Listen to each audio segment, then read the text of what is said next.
What is this? His ass is getting cooked in his own house. This guy, so many people here think that he has good policy ideas. He's making a complete straw man in order to defend the U.S. insurance system. This, okay? Let me know. You sit at your computer, and this is what happens. A thing comes in, and it goes, oh, doctor is requesting this, okay? And then they have another screen, and it says, here are our standards of care, and here's what we provide. And then you look at this, you make sure there are no contraindications for the prescription or the treatment or whatever, and then as long as everything matches, and you click OK, approve, or you see there's a contraindication, or there's some other thing that you suggest first, you go, oh, okay, deny. That's how it is. The CEO is not walking up and down the aisles and being like, oh, that motherfucker, deny them. We need to make more money on that.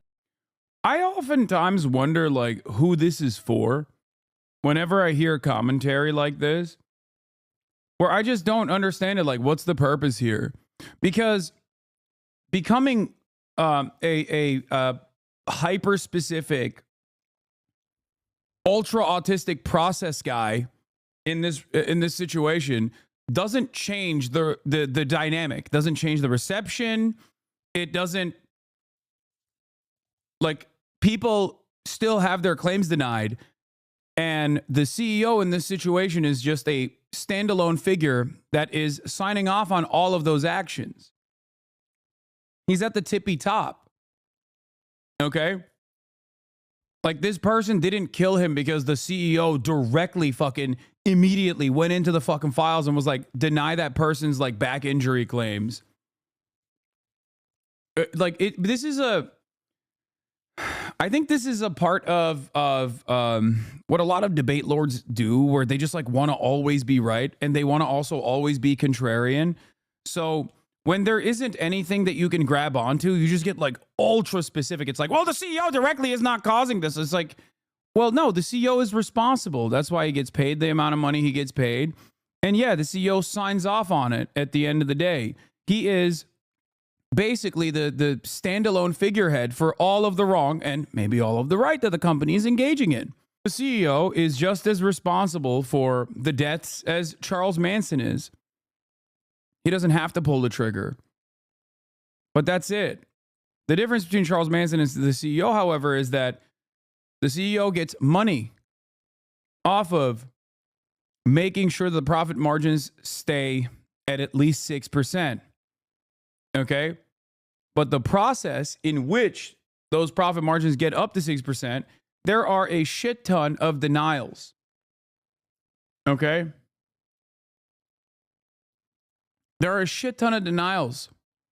And those denials are absolutely, those denials are absolutely causing so much pain, so much suffering. This is before we even factor in to the equation the necessity for privatized healthcare. It does not need to exist. Maybe as an alternative, if you already had a pretty fat, pretty robust social safety net in the form of some kind of socialized medicine structure. But that's not where we're at.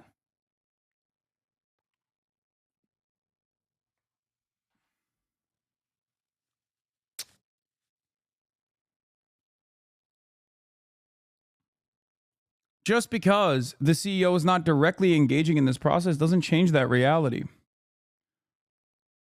What is this?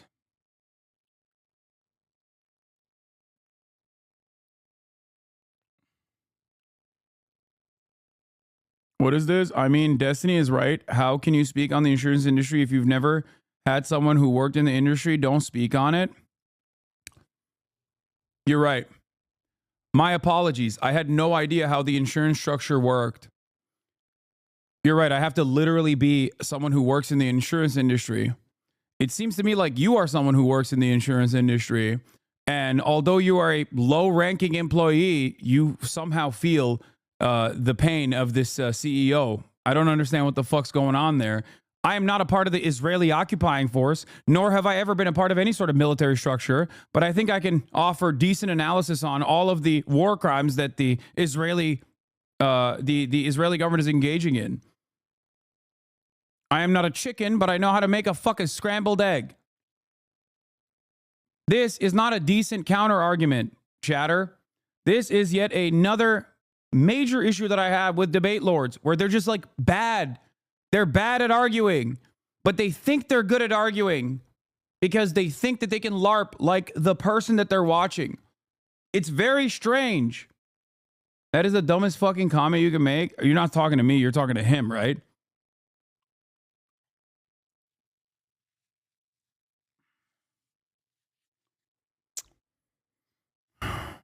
It is a crazy thing to say that, like, well, you don't work in the insurance industry, so you have no idea how this stuff works. You could turn around and tell me what is wrong about my analysis, but just simply hitting it with this blanket statement might make you feel like you have made an intelligent point of contention, but it's not. It's very stupid. It is directly at odds with what I do as a political commentator.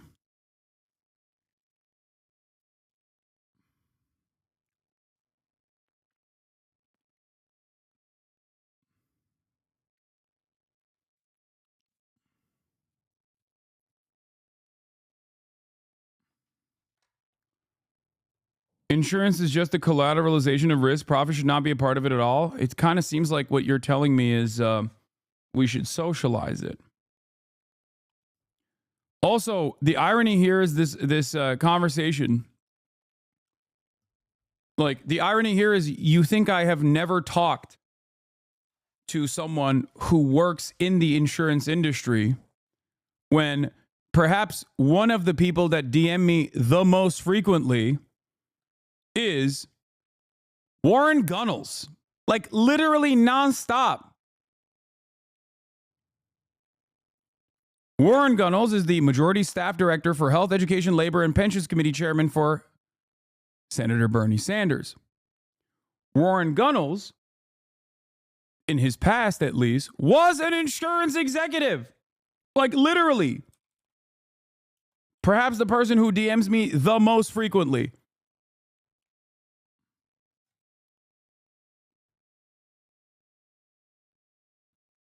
You shouldn't speak on matters regarding trust busting because you're not the chair of the FTC. Yeah. I don't know why this person has not responded. So many people. What is this? I found this channel yesterday, dude. People are insane. Hasan, hey, what? Bro, this has 13 subscribers. Why are you fucking showing me this shit? Like, Jesus Christ. Yes, dude, I have fucking rabid and entirely psychotic fucking hate watchers. I know.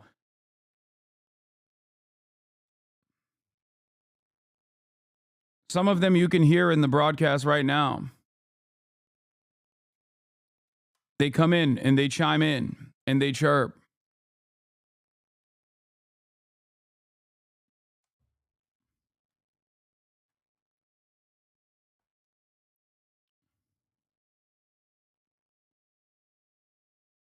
What is this?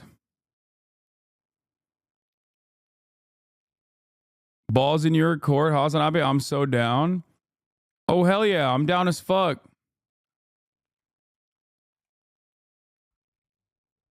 This misinformation machine.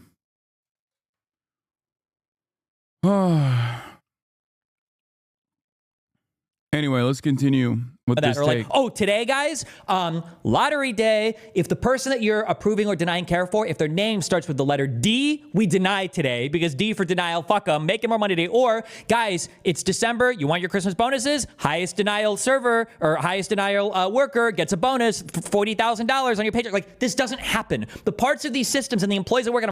Dude, they literally use AI. They use the AI with a 90% failure rate specifically to increase the amount of denials that they were engaging in. And they don't have to do it directly. Yes, it is an indirect form of violence. It's just such a weird thing to shadow box against because I don't think most people are making this argument. You're either voluntarily misunderstanding the argument that people are making, or you are deliberately making up a different argument that you think is at least weak enough. It's not one that like any real person believes. And it also does not change the reality on the side of the victims. It's a very strange way to operate. But I guess it's ironic because Destiny and his weirdo fans will always say Hasan is too scared of debate. Okay? He's too scared of debate. He's too afraid, even though I debate plenty. And then they'll follow up and say, no, he only talks to like dumbasses.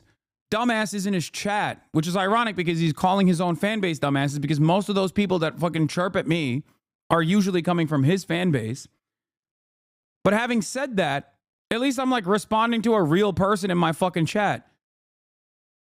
He's just making this concept up, or rather responding to, like, again, someone that he saw on Twitter, like a point that they made that he didn't fully understand. The real purpose here, in my opinion, the real purpose here is to try to address what the actual pressure point is. Okay? It also is pretty crazy. Yeah, the only reason they have to use AI is because they cannot legally instruct humans to deny at the rate they wish to, so they can blame the over-eager AI denials as kinks in the process. Yes, it's plausible deniability. That's all this is. And it's ironic because the other institution that he defends vociferously, Israel, also utilizes a similar structure in the form of lavender AI targeting systems, according to Israeli investigative reporters over at Local Call and 972 magazine. The lavender AI targeting system operates in an identical capacity. Most of the AI that is utilized in this day and age is not to actually be correct. It's actually utilized in instances where you can be incorrect. And it's good to be incorrect. Lavender AI targeting systems that create new targets at a rate that is far higher than normal human processing is done deliberately. It's done deliberately because Israel does not care about killing random civilians. This way, they also get an additional way to say, look, we didn't choose to do this. I guess we got it a little wrong. Oopsie. Are so disconnected from the actual CEOs themselves. The idea that there's like some guy just like, oh, deny, fuck you, blah, blah, blah. Like, it's just not how these jobs work.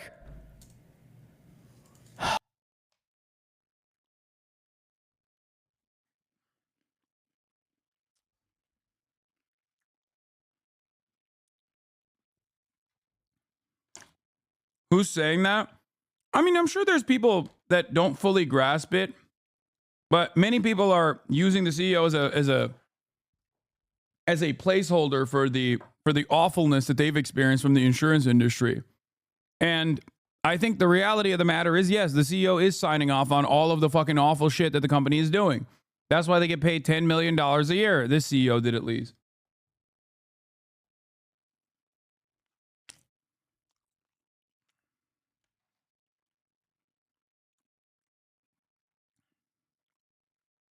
I wonder what compels someone like Destiny to be so aggressively a status quo defender. I genuinely don't understand it. Like, there was a point in time when he wasn't rich. You know what I mean? It's not like he's super far removed from being fucking broke.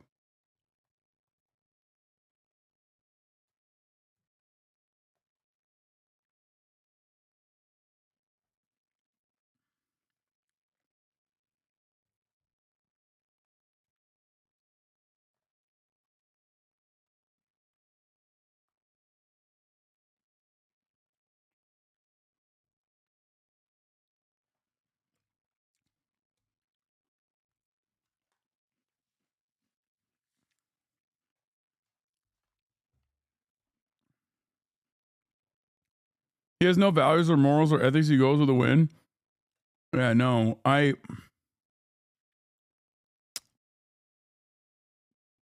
Desperation to be the adult in the room and unwavering belief in institutions / hierarchies.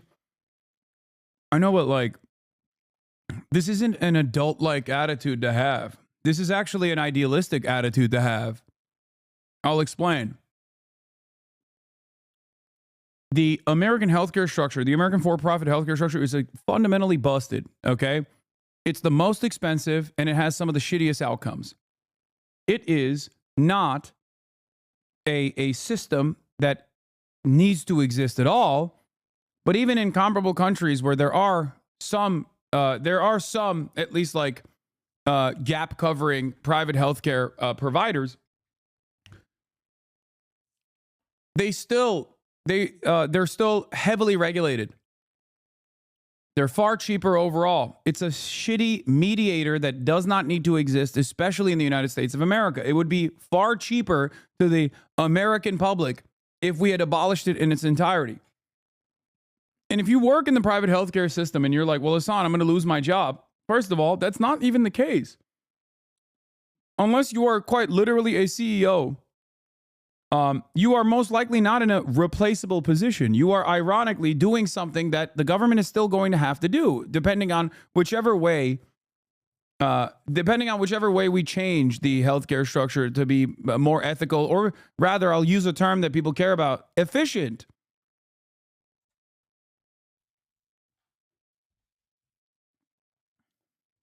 CEOs are replaceable too. Yes, they are. Trust me, I know. I'm just saying that, like, CEOs in that situation would most likely not exist, whereas the paper pushers still would. Someone still needs to process claims. Someone still needs to file paperwork.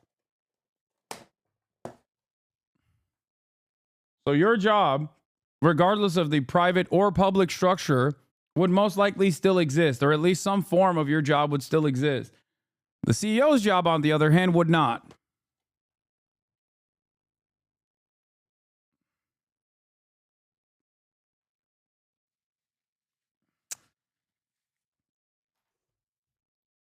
Like, as someone who has direct personal connections to someone who's an exec in the industry, he's so objectively wrong, it's insane. Yeah, I know.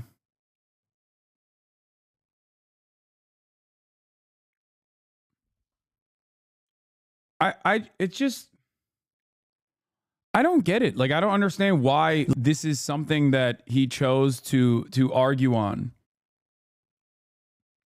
He's so pressed on defending the insurance system in the U.S. What does he gain out of this from defending it so hard when the majority of people in the U.S. hate the insurance system? He has nothing to gain from defending it at all.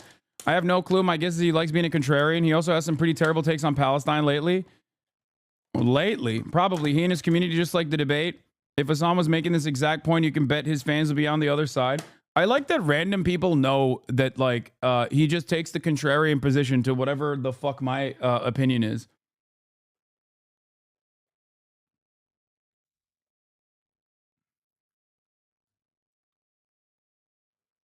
Like,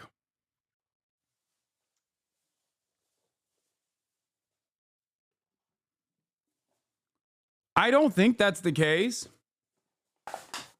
I don't fully understand what the ambitions are here, what the motivations are here. I don't think I'll ever understand it.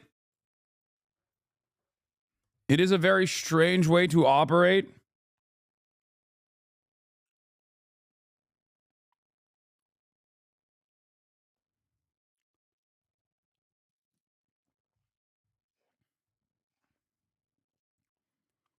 He's violently afraid of being wrong, so he's trying to stay safe. That's really interesting. If he was violently afraid of being wrong, he should probably agree with me a lot more. Because, lo and behold, you might not agree with this, but I feel like I'm vindicated quite frequently. It takes time, but it always happens at the end.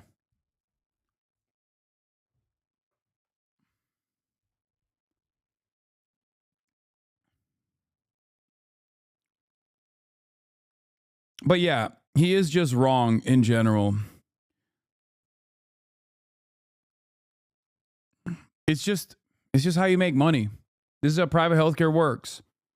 They make money by doing everything in their physical power to make sure you don't get the proper coverage.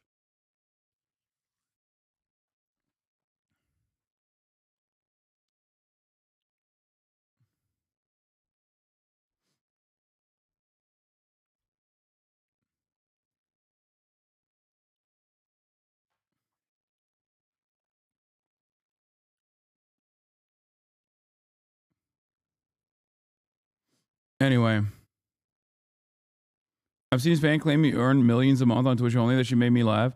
Yeah, they also claim that my dad is a billionaire because they saw some AI articles.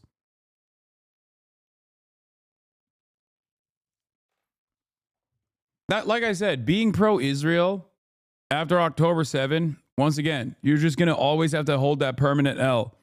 You might, over time, try to restructure your opinion, but you're holding that permanent fucking L. And that's not the only, that's not the only L that Destiny has held. I mean, he's held other things too.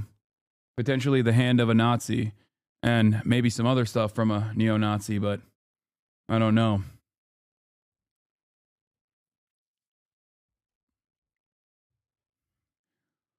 Something that I always try to explain. You mean they made AI articles? Yeah, I don't know. But I mean, it's so stupid. You want to know why it's stupid? Because if my dad was a fucking billionaire, like those AI articles suggest he is, he would literally be on every fucking list. He'd be the second, third, fourth wealthiest person in the fucking country, in Turkey. Okay? He would be on lists. And it's really interesting that no one even exercises a little bit of critical thinking because they're so invested. Here's the meta-analysis. Here's the meta-conversation, okay? When you get very passionate, and we do this in this stream as well, I urge you sometimes, when something seems so perfect, when something sounds so good, my immediate reaction to it is like, I'm going to exercise caution. Certain things are too good to be true. Socialist with a billionaire father. Sounds like something that might be too good to be true. Now, I am my own person. So regardless of my father's opinions, beliefs, or financial status, that still wouldn't really matter in this conversation, but at least it would matter for the memes. Right? And what these people should do is maybe engage in a little bit of critical thinking, but they can't because they're so excited. They're so excited and so invested, right? That they don't realize that this causes many people to lose sight of that muscle that you normally are supposed to exercise, the critical thinking muscle. That's the problem. Okay? So these people who are very invested, in like finding the truth, and the best possible way to find the truth is through spirited debate, like they end up shutting off certain parts of their minds that under normal circumstances would cause them to be a little bit more critical with certain narratives that sound too good to be true. Okay?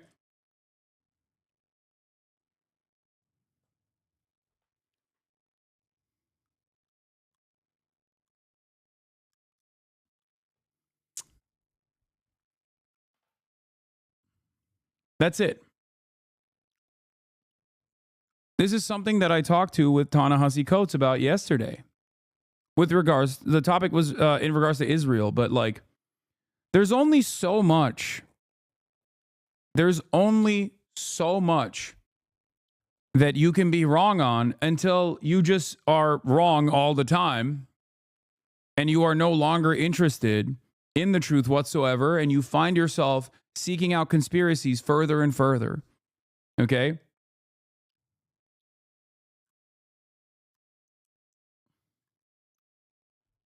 And you become like a QAnon supporter, basically. Or after the fourth time, you're like, okay, instead of spiraling out of control and seeping further and further into madness, I should exercise a little bit of caution and really reconsider some of my first principles, some of my immediate lapses of judgment.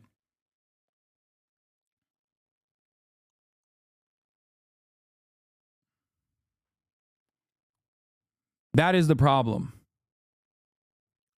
And I think a lot of the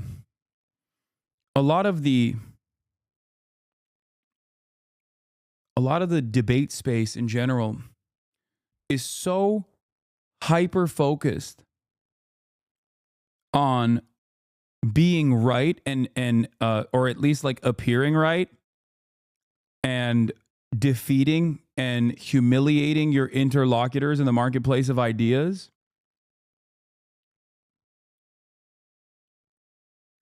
that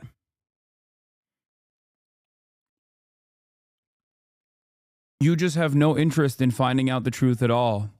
And slowly but surely,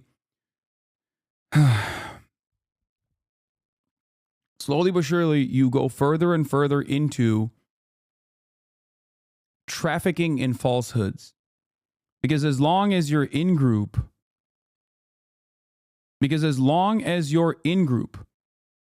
is repeating those falsehoods, then it might as well be correct. After all, everyone around me thinks it's correct. You know? Kind of how very postmodern of you, kind of like how you said you would end up eventually right in the end. I thought facts didn't matter as much as stories. Yes. I'm talking about the dangers of this. Do you just hear me say, unfortunately, narrative trumps the truth? Unfortunately, narrative is more important than the facts. And you think, oh, he believes this? Instead of hearing the things that come after that, which is, this is me telling you to exercise caution. Sometimes I think people are too stupid to have a conversation with. This person, I believe, is one of those people.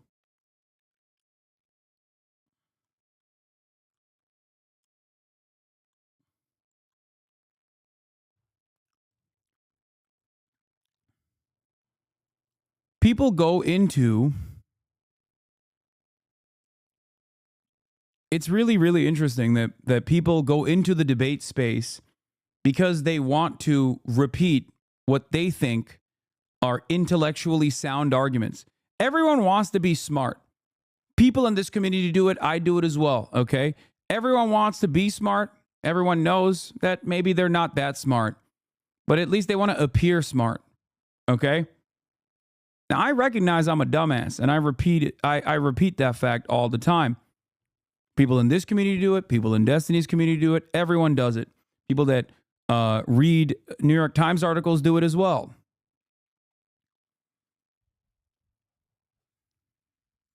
Everybody does it. But the problem is, when people are so predisposed with appearing smart and repeating a person's takes that has consistently been wrong, they don't realize that, you know, they're not coming across as intelligent at all. Maybe rhetorically you can bully your interlocutor in that moment. Okay. But you're still wrong. You're just confidently and loudly and proudly wrong.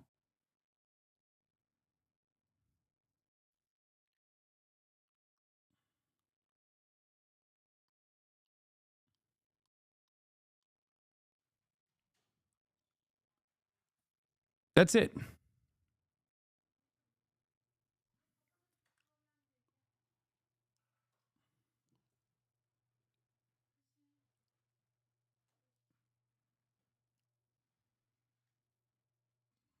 The difference is, I think I'm at least smart enough